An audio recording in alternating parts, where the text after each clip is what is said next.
Allez, on va, si tu acceptes le cabinet, parce qu'il faut qu'on essaie de progresser, on va à présent donc s'intéresser à ce premier déplacement du colonel Doumbouya en dehors de la Guinée.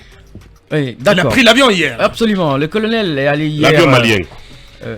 Il a voyagé par Air Mali, oui. Ouais, par Air Mali, effectivement. Le colonel hier a fait son tout premier déplacement hors de Guinée. Il faut rappeler que les chefs d'État sont exemptés de cette interdiction de sortir. Ils peuvent aller où ils veulent pourvu que cela soit accepté par les pays hôtes. Cette précision, elle est très importante. C'est comme pour dire que Mamadi et Goïta auraient pu aller même à l'Assemblée générale des Nations Unies. On y va de son gré. Donc le choix de faire amener une délégation dirigée par le ministre des Affaires étrangères est un choix de la Guinée, de l'État guinéen. Ils peuvent aller Goïta et Mamadi. Donc Mamadi est aujourd'hui effectivement à Bamako. On nous apprend, il y est parti donc dans le cadre de la célébration du 62e anniversaire de l'indépendance du Mali. C'était hier matin déjà, on en parlait, on mettait ça au conditionnel. Effectivement, le colonel est parti. Il est arrivé, on a tous suivi à la télévision nationale. Effectivement, et il y est entre autres aussi pour cette quarantaine de militaires ivoiriens arrêtés. Il paraît qu'il joue les bons offices à ce niveau et comme le disaient quelqu'un hier, la nuit a probablement été mise à profit pour donc échanger avec son frère d'armes dans ce bras de fer avec la Côte d'Ivoire. Si le colonel Mamadi réussit à faire libérer cette quarantaine de soldats ivoiriens, ce serait tout bénef pour lui. Ce serait un exploit diplomatique. Exactement, et ça permet aussi à Mamadi de réaffirmer cette nouvelle dynamique que le Mali a entrepris avec la Guinée depuis donc l'avènement des deux colonels. J'ai envie de dire que par endroit, le colonel Goïta doit cela au colonel Mamadi Doumbouya. Oui, il doit lui faire il doit lui faire ce. Exactement. Un envoi d'ascenseur. Allez, Boubacar Borum, il est politologue, leader du parti PAIS. Il est en direct de Bamako. Bonjour, monsieur Borum. Bonjour, comment allez-vous? Nous allons très bien, bienvenue sur Film FM. Des mots, bien, merci de votre disponibilité pour Film FM. Le président de la transition guinéenne est chez vous à Bamako, officiellement dans le cadre des festivités de l'an 62 de l'indépendance du Mali. Du regard de politologue et de leader politique, quels sont, à votre avis, les enjeux de ce déplacement, le tout premier de Mamadi Doumbouya en dehors de la Guinée? Merci infiniment de me donner l'opportunité de me prononcer sur cette question.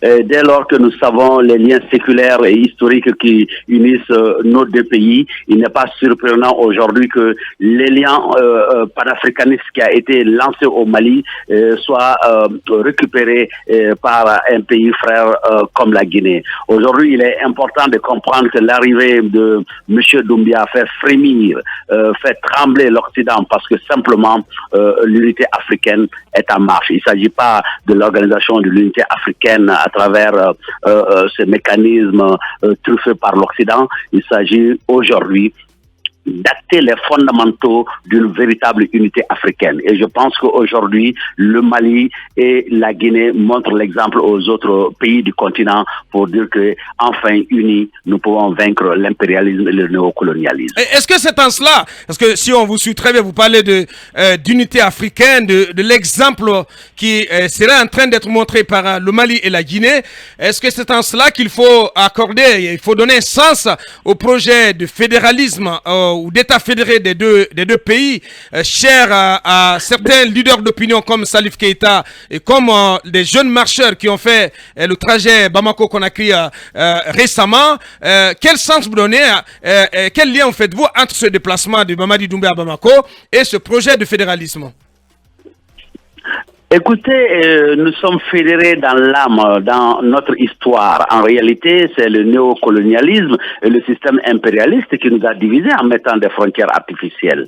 Aujourd'hui, nous avons compris que notre non-développement, quand vous regardez un pays comme la Guinée, qui est en réalité un scandale géologique, c'est pareil pour le Mali, mais malheureusement, dans les classements, par exemple, des ressources naturelles, vous ne verrez pas le Mali, encore moins la Guinée, cité en première ligne. Cela voudrait dire simplement qu'aujourd'hui, cette unité africaine, elle est en train d'être prise en compte par les dirigeants de cette nouvelle génération. Donc, M. Doumbia a bien compris le message.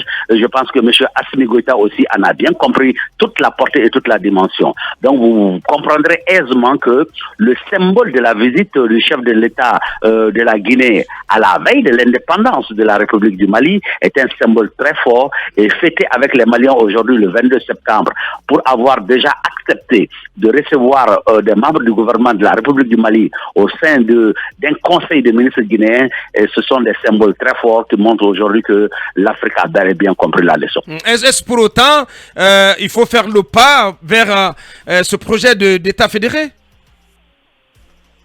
Et bien sûr, c'est une D'ailleurs, comment cela est perçu dans l'opinion publique malienne, mais aussi au sein de la classe politique malienne? Comment ce projet est-il perçu au Mali? Très favorablement, quand vous regardez déjà, quand on a été victime de l'embargo, c'est le seul pays qui a accepté d'ouvrir ses frontières pour nous permettre quand même d'avoir accès à la mer. Donc, ça veut dire que quelque part, si nous avons l'intelligence de l'intégration économique aujourd'hui en pensant déjà à créer une monnaie unique pour les deux pays comme le Mali et la Guinée, on se trouverait déjà dans une dynamique de l'amorce de la création de la monnaie unique africaine. Donc, il faut juste comprendre que les indépendances politiques, elles sont adossées à des indépendances, surtout la souveraineté économique, monétaire et financière. Ce qui fait qu'aujourd'hui, si cette dynamique est actée par les deux chefs d'État, il y a de fortes raisons qu'on dise qu'il y a une amorce réelle pour l'intégration africaine. Bien.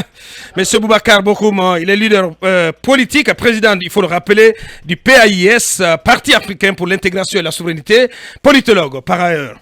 Est-ce que stratégiquement, ce rapprochement, ce raffermissement des relations entre Conakry et Bamako, mais davantage entre les deux chefs d'État, les deux chefs d'État des deux pays, ne pourrait pas être motif d'un certain isolement justement des deux pays parce que on considère que Goïta et Doumbouya mènent la vie dure à la CEDEAO et à la communauté internationale dans leurs transitions respectives.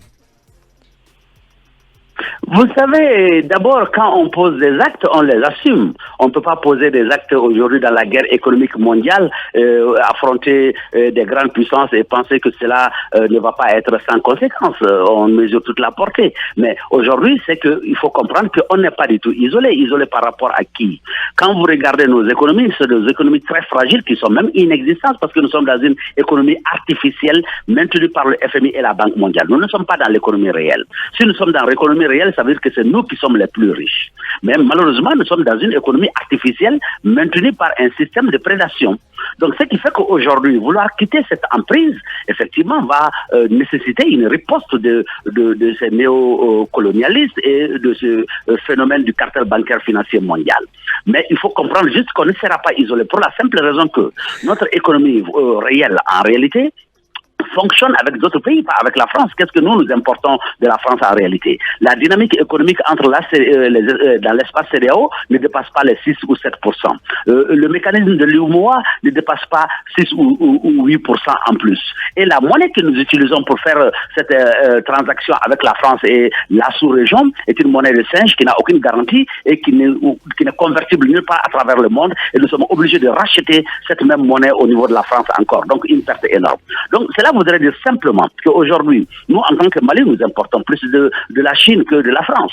Donc, économiquement, nous ne sommes pas isolés en réalité.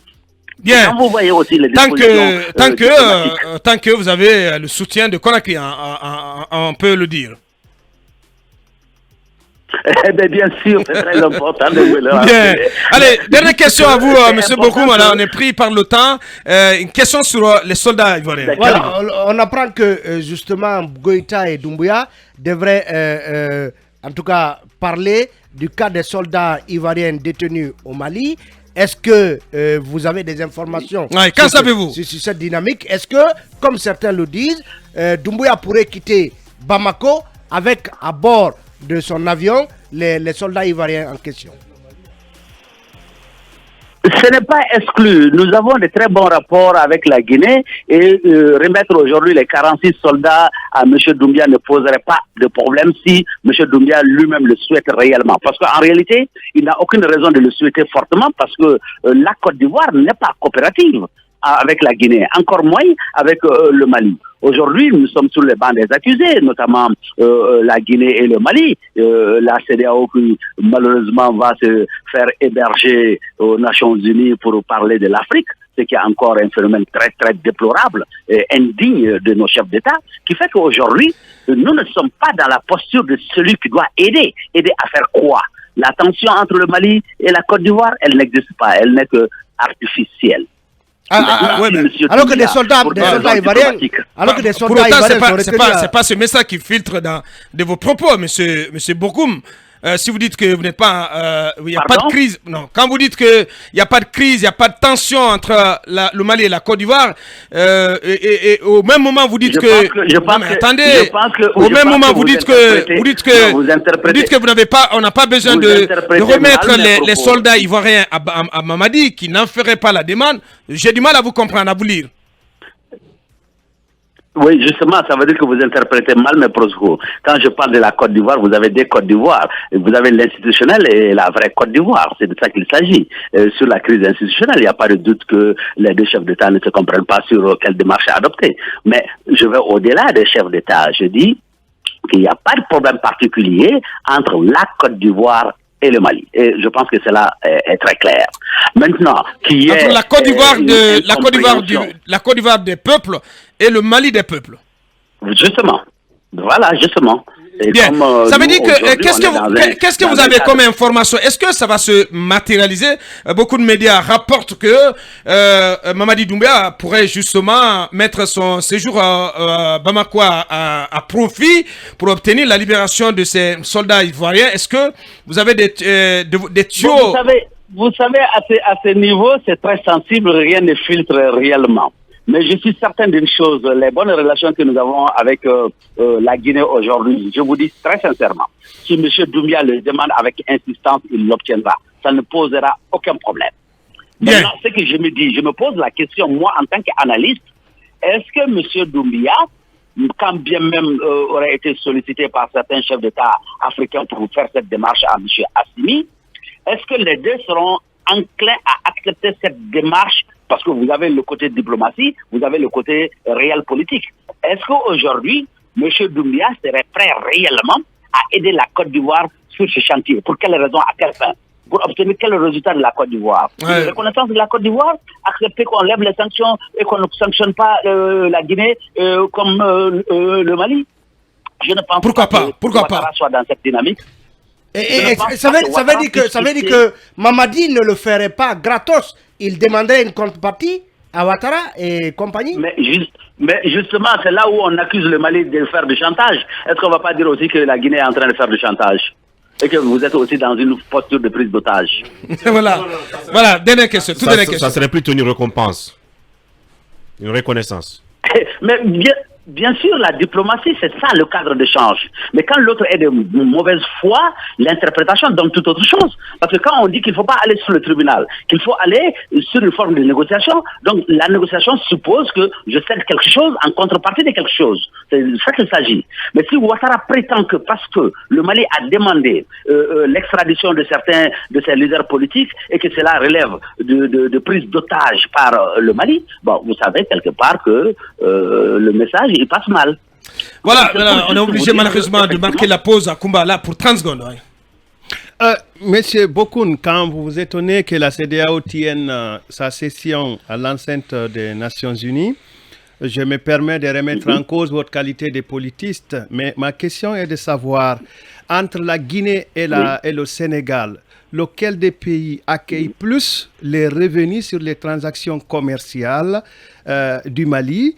Est-ce que le fait que vous accrochiez à la Guinée ne nous pousserait pas à une saignée financière extraordinaire parce que nous subventionnons le carburant, vous le prenez beaucoup, nous subventionnons les activités portières, vous l'en utilisez, mais ma question principale, entre le Sénégal, la Côte d'Ivoire et la Guinée, lequel des pays profite plus de vos importations?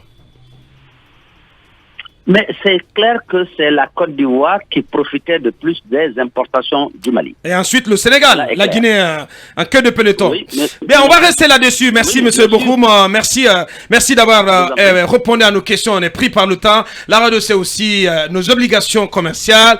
On marque la pause. On revient pour continuer donc à évoquer ce déplacement, le tout premier du colonel Doumbouya en terre africaine du Mali. Moussa Oulé Traoré, correspondant de Média Guinée et de FM à Bamako. Il va également s'exprimer, il va revenir sur cette rencontre entre le colonel Doumbouya et la communauté guinéenne. C'était hier au siège, plutôt à la résidence de l'ambassadeur à Bamako. On revient dans quelques minutes. Il est en direct, Moussa Oulé Traoré. Bonjour Moussa.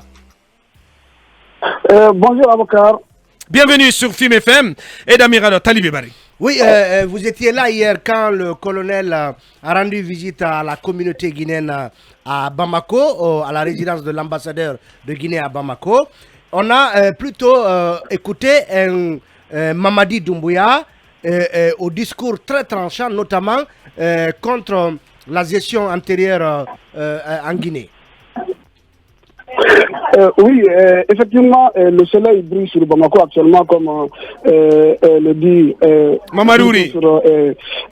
Mamadouri sur Film FM. Donc aujourd'hui, hier plutôt, à 17h50 que le président de la transition, le colonel Mamadi Doumbouya, a rendu une visite de contact, bon, on peut dire comme ça, une prise de contact avec la communauté guinéenne établie au Mali, Ouais. Au niveau de la résidence de l'ambassade de la Guinée au Mali, ici à Medinakoura, dans un quartier logé dans la commune 2 du district de Bamako, Ouais. celui qui connaît bien Bamako.